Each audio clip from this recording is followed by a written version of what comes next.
गुरमीत सिंह। तो जो क्लासेस हमारी घर से पढ़ाओ अभियान के तहत चलाई जा रही हैं, आज हम रिलेशन एंड फंक्शंस जो हमारा चैप्टर शुरू हुआ था उसके क्वेश्चंस करेंगे। जो इसकी प्रॉपर्टीज हैं रिलेशन की, रिफ्लेक्सिव, सिमेट्रिक और ट्रांजिटिव, ठीक है। उन प्रॉपर्टीज के जो क्वेश्चंस हैं वो करेंगे कि वो ताकि वो प्रॉपर्टीज, वो नियम आपको अच्छे से समझ में आ जाए, ठीक है। तो इसमें एक एग्जांपल है एक्सरसाइज में, एग्जांपल 3 उसमें है let L be the set of all lines in a plane and R be the relation। L क्या है आपके पास, एक सेट है all lines in a plane। एक प्लेन की बात हो रही है, यहाँ प्लेन में जो लाइंस हैं, स्पेस की बात नहीं है, ठीक है, क्योंकि स्पेस में जो लाइंस की प्रॉपर्टी जो है डिफरेंट होती है, प्लेन में डिफरेंट होती है। यहाँ पे प्लेन की बात हो रही है। तो set of all lines in a plane and R is a relation, एक आर रिलेशन है, इस एल पे डिफाइंड है सच दैट L1 L2, ठीक है, L1 और L2 pair of lines such that L1 is perpendicular to L2। L1 जो है L2 के परपेंडिकुलर है। इस रिलेशन को हमने रिफ्लेक्सिव चेक करना है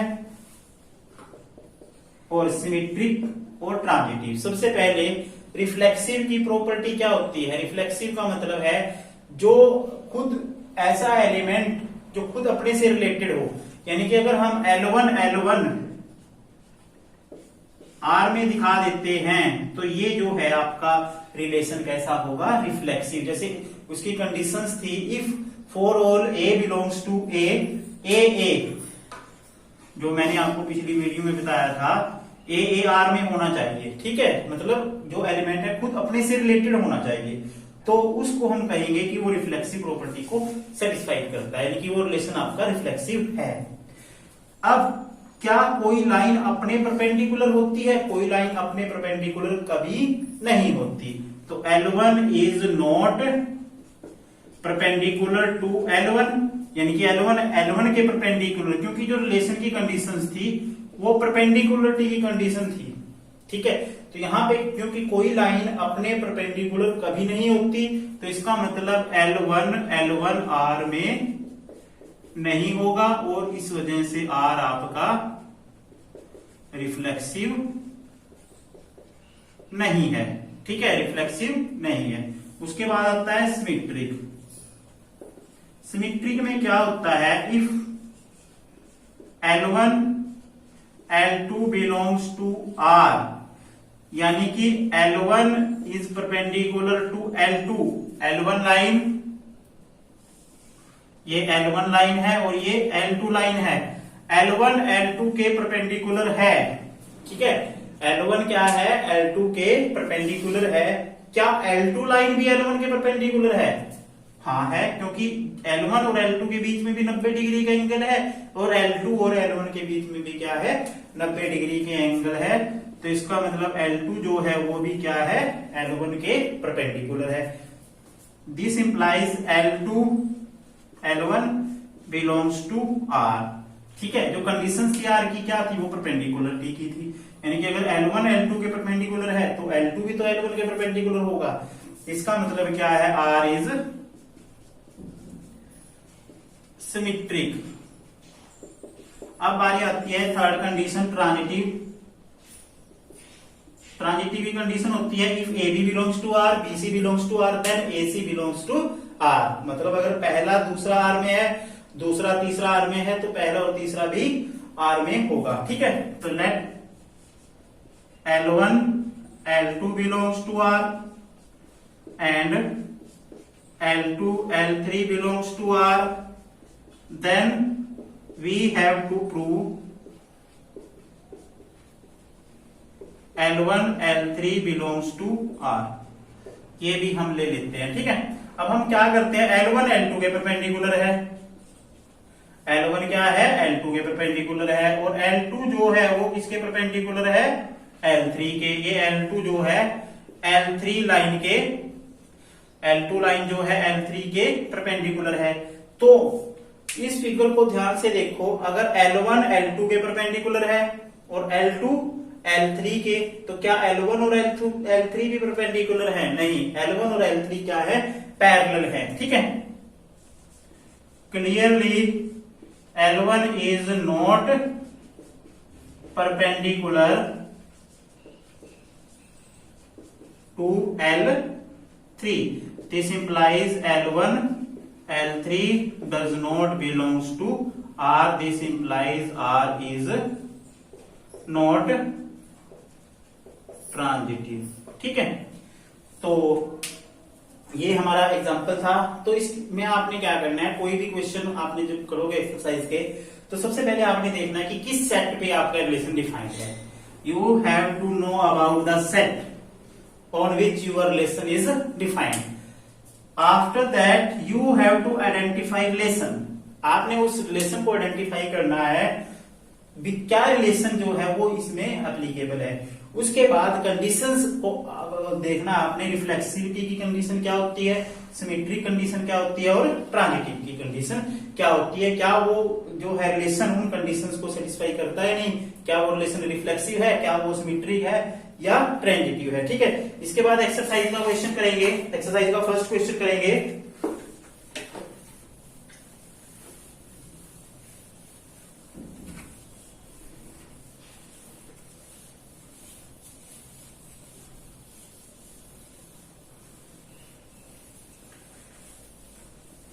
देखो एक्सरसाइज का जो फर्स्ट क्वेश्चन है, फर्स्ट पार्ट है, A relation R in the set A. Set A defined है 1 2 3। ये क्वेश्चन आपने प्लस वन क्लास में भी किया था, ध्यान होगा आपके। 1 2 3 4 अप टू 13 14 ये सेट ए डिफाइंड है और रिलेशन आर है इस पे defined X Y such that 3x minus Y equal to 0। जो प्लस वन क्लास में आपने पढ़ा था, सिर्फ रिलेशन फाइंड आउट करने तक पढ़ा था। यानी कि आपने क्या किया था, इससे सिर्फ ये जो आपका सेट बिल्डर फॉर्म में है ना, इसको रोस्टर फॉर्म में लिखा था। ठीक है, लेकिन हमने क्या करना है, वो काम भी करना है और उसके बाद इसकी कंडीशंस भी आपने देखनी है, क्या है, रिफ्लेक्सिव है, सिमेट्रिक है या ट्रांजिटिव है। तो इसकी कंडीशन ये जो है 3x minus Y equal to 0, Y equal to क्या आ जाएगा 3x। तो इसमें जब रिलेशन है एक्स वाई, जो सेकंड एलिमेंट है आपका वो पहले वाले का 3 टाइम है, 3 गुना है। तो जब हम इसको जब रोस्टर फॉर्म में लिखेंगे, पेयरिंग करेंगे 1, ठीक है, x की वैल्यू अगर 1 है तो y की वैल्यू क्या आएगी 3। इसी तरह से अगर x की वैल्यू 2 है, 2 का 3 टाइम 6, 3 का 3 टाइम 9, 4 का 3 टाइम 12 और 5 का 3 टाइम 15। 15 है नहीं हमारे सेट में, तो 15 हम नहीं लिखेंगे। तो आपका जो रिलेशन बनेगा 1 3 2 6 3 9 और 4 12। तो इस पे सबसे पहले हम रिफ्लेक्सिविटी चेक करेंगे भी आपका रिलेशन रिफ्लेक्सिव है या नहीं। तो सबसे पहले आप ये देखो, जो इसमें हमारा पहला एलिमेंट क्या है 1 है, क्या इसमें 1 1 है या 2 2 है या 3 3 है। अगर आपने एक भी ऐसा एलिमेंट दिखा दिया जैसे 1 1, अगर आपने बाकी चाहे इसमें 2 2 हो 3 3 4 4 हो, लेकिन अगर एक भी आपने ऐसा पेयर दिखा दिया जैसे 1 1, अगर वो नहीं मिला, ठीक है, तो अगर मान लो एक ही पेयर पे कंडीशन फेल हो जाती है तो वो कंडीशन हम फेल मानी जाती है, तो वो रिफ्लेक्सिव नहीं होगा। इसमें तो कोई भी नहीं है, ना इसमें 1 1 है, ना इसमें 2 2 है, ना इसमें 3 3 है, ना 4 4, ना 5 5। ठीक है, तो इसमें क्या है, तो इसका मतलब ये कैसा रिलेशन है, रिफ्लेक्सिव रिलेशन नहीं है। एज 1 1 2 2 एक्सेट्रा, ठीक है, does not belongs to R. ठीक है, this implies R is not reflexive, क्योंकि इसके एलिमेंट सेल्फ रिलेटेड नहीं है, अपने से रिलेटेड नहीं है। कोई भी एलिमेंट जो है खुद से रिलेटेड नहीं है। ठीक है, उसके बाद आता है सिमेट्रिक।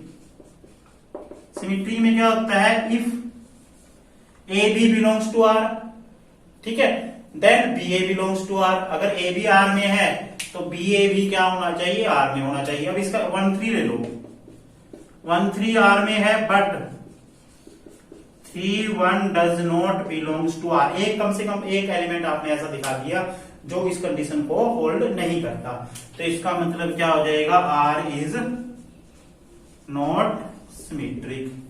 अब उसके बाद आता है ट्रांजिटिव।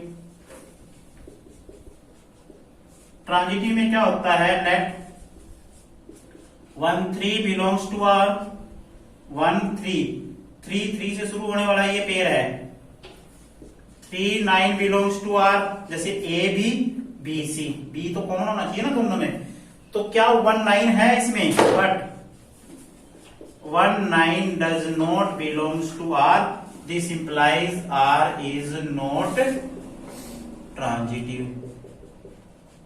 ठीक है, तो ये रिलेशन कैसा है आपका, ट्रांजिटिव नहीं है। तो इस क्वेश्चन में हमने दिखाया कि ये रिलेशन सिर्फ कैसा है, ना तो ये रिफ्लेक्सिव है, ना ही ये सिमेट्रिक है, और ना ही ये ट्रांजिटिव है। इसके बाद जो हम क्वेश्चन करेंगे इसका फोर्थ पार्ट,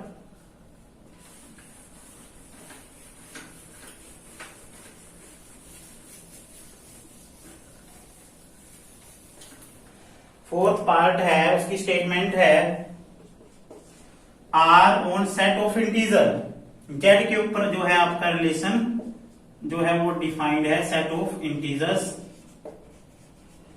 और रिलेशन आर इस तरह से डिफाइंड है, X Y such that X minus Y is an integer. ठीक है, तो ये रिलेशन आपका सेट ऑफ इंटीजर पे है, और प्रॉपर्टी जो है वो है कि डिफरेंस ऑफ टू इंटीजर्स जो है वो क्या आना चाहिए, वो इंटीजर आना चाहिए। ठीक है, तो सबसे पहले हम इसकी रिफ्लेक्सिविटी चेक करेंगे।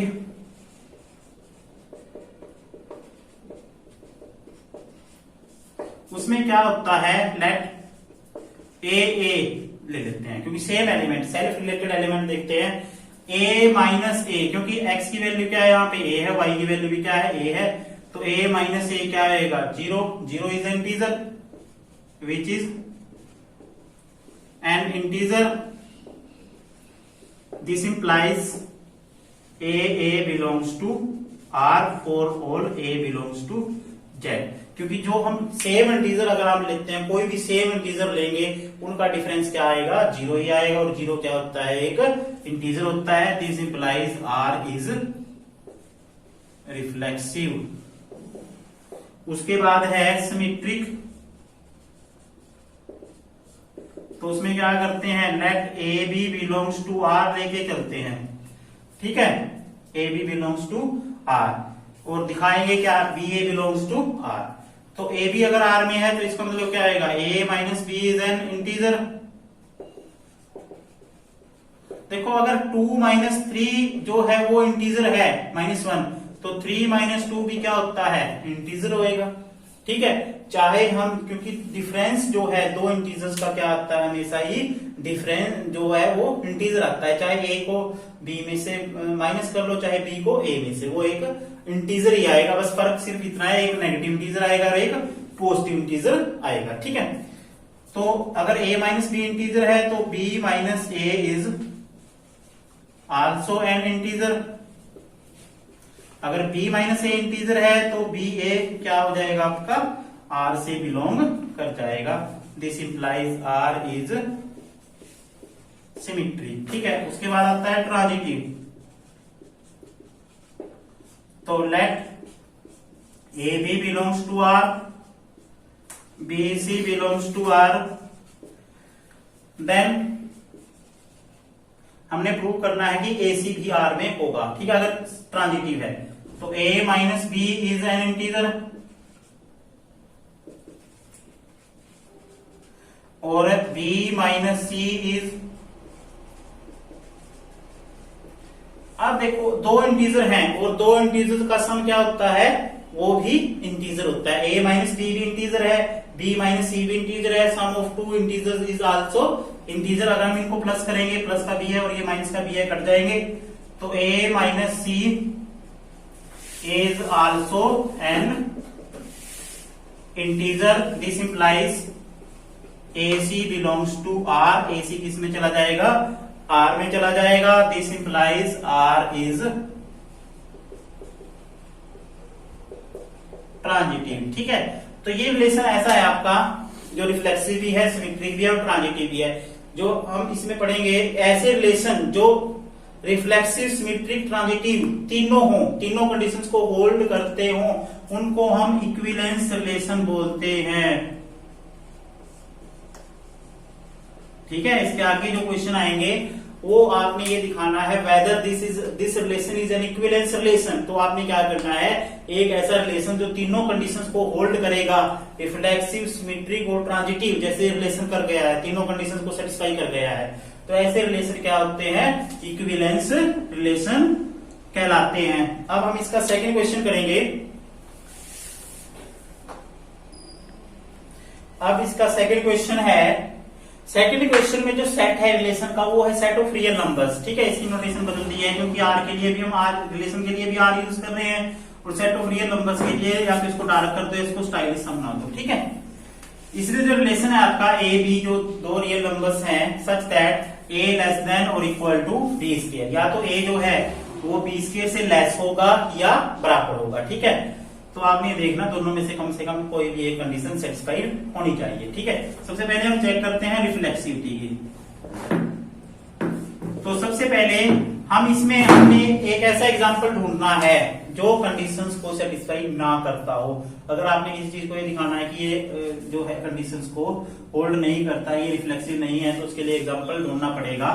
तो हम ले लेते हैं 1/2 क्या ये सेल्फ रिलेटेड है, चेक कर लेते हैं। ए की वैल्यू 1/2 रखेंगे और बी स्क्वायर आपका क्या आएगा 1/2 स्क्वायर।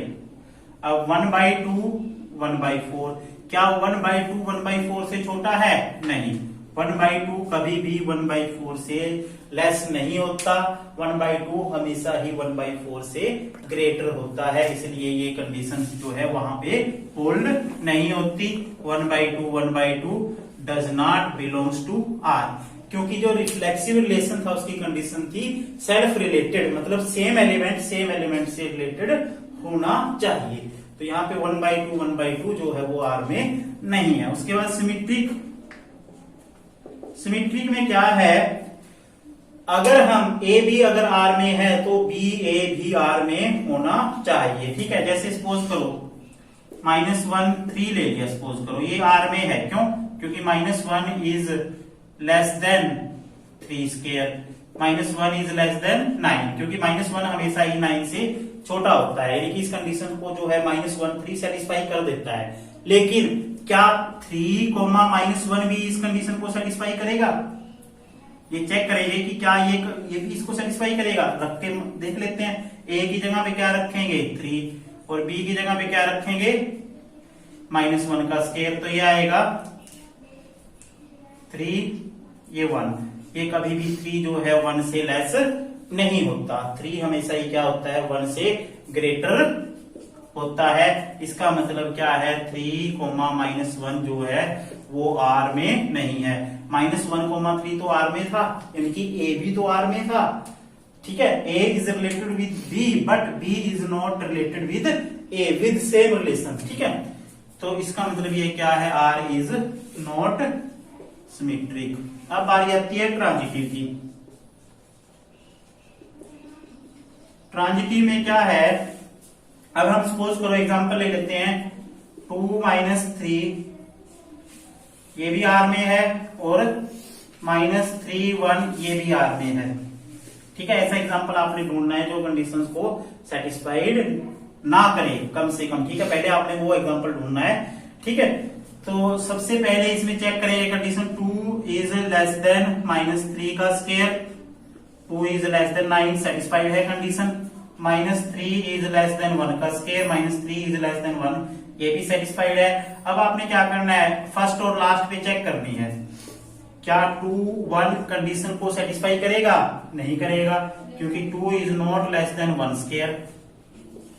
ठीक है, 2 कभी भी 1 से छोटा नहीं होता। इसका मतलब क्या है 2 1 जो है वो आर में नहीं है।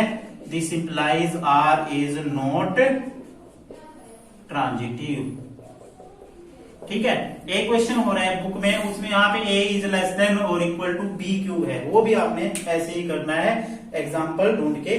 तो एक में आपने अभी तक जो सीखा है, रिफ्लेक्सिव रिलेशन क्या है, सिमेट्रिक रिलेशन क्या है, ट्रांजिटिव रिलेशन क्या है, एक ऐसा रिलेशन जो तीनों कंडीशंस को सेटिस्फाई करे, मतलब तीनों रिलेशंस को सेटिस्फाई करे, ऐसा रिलेशन जो रिफ्लेक्सिव भी हो, सिमेट्रिक भी हो, ट्रांजिटिव भी हो, ऐसे रिलेशन को क्या बोलते हैं हम, इक्विवेलेंस रिलेशन। तो आज की जो वीडियो है उसमें बस इतना ही।